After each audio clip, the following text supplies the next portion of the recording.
अस्सलाम वालेकुम। Cushing syndrome and Cushing disease के बारे में बात कर लेंगे। Cushing syndrome and Cushing disease के साइंस और सिम्टम तकरीबन सेम है, लेकिन बाय डेफिनेशन थोड़ा फ़र्क है। Cushing syndrome means excess level of cortisol due to any reason and Cushing disease means excess level of adrenocorticotropic hormone due to anterior pituitary adenoma or ectopic ACTH production, which is usually due to small cell carcinoma of lung.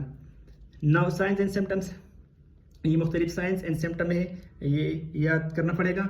Central obesity, moon like face, buffalo hump, purple striae, abdomen, it is usually due to collagen defect, and diabetes because it is a stress hormone, and when its level increase then there will be more blood glucose level in the blood, so it will lead to diabetes.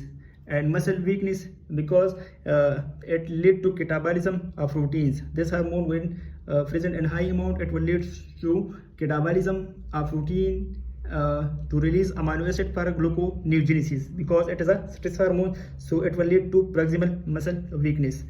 And increase infection because due to impaired immunity, hypertension, osteoporosis, hirsutism, depression, menstrual irregularity, and infertility. These are different signs and symptoms. Now how we will make diagnose, ये ज़रूरी है, इसमें थोड़ा concept है। Dexamethasone जो कि synthetic ग्लूकोकार्टिकाइड है, ये नॉर्मली कार्टिसोल लेवल को डिक्रीज करता है। एक नॉर्मल इंडिविजुअल में ये कार्टिसोल लेवल को डिक्रीज करता है बिकॉज ये एंटीरियर पिट्यूटरी में एसीटीएच रिलीज को इनहिबिट करता है, तो इनडायरेक्टली कार्टिसोल लेवल डिक्रीज होता है एक नॉर्मल इंडिविजुअल में। तो पहला स्क्रीन टेस्ट ये है कि हम 1 मिलीग्राम डेक्सामेथासोन देंगे पेशेंट को एट नाइट टाइम, और फिर सुबह एट मॉर्निंग हम कार्टिसोल लेवल को देख लेंगे। अगर कार्टिसोल लेवल 5 मिलीग्राम से ज़्यादा हो तो इसका मतलब है कि कशिंग डिसीज़ है, क्योंकि कार्टिसोल लेवल इनहिबिट नहीं हुआ है जो कि नॉर्मल इंडिविजुअल में होना चाहिए। और अगर 5 से कम हो तो इसका मतलब है कि कशिंग डिसीज़ नहीं है। तो ये पहला स्क्रीन टेस्ट है। दूसरा स्क्रीन टेस्ट ये है कि हम 24 आवर कार्टिसोल लेवल को चेक करेंगे।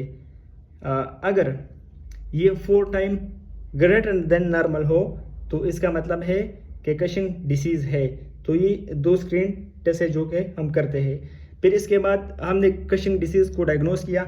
अभी हमको कैसे पता लगेगा कि ये एक्टोपिक प्रोडक्शन की वजह से हुआ है या पिट्यूटरी एडेनोमा की वजह से हुआ है या कि जो है एड्रीनल ग्लैंड में खून प्रॉब्लम है। तो इसके लिए हम हाई डोज डेक्सामेथासोन दे देंगे, और फिर इसके बाद हम एड्रेनोकॉर्टिकोट्रोपिक हार्मोन यानी एसीटीएच लेवल को मेजर करेंगे।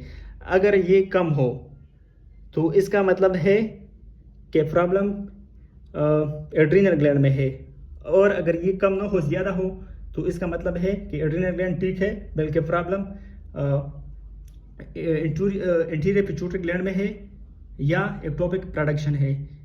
और फिर इसके बाद क्या करना है आगे, तो आप लोग कमेंट में बताएं।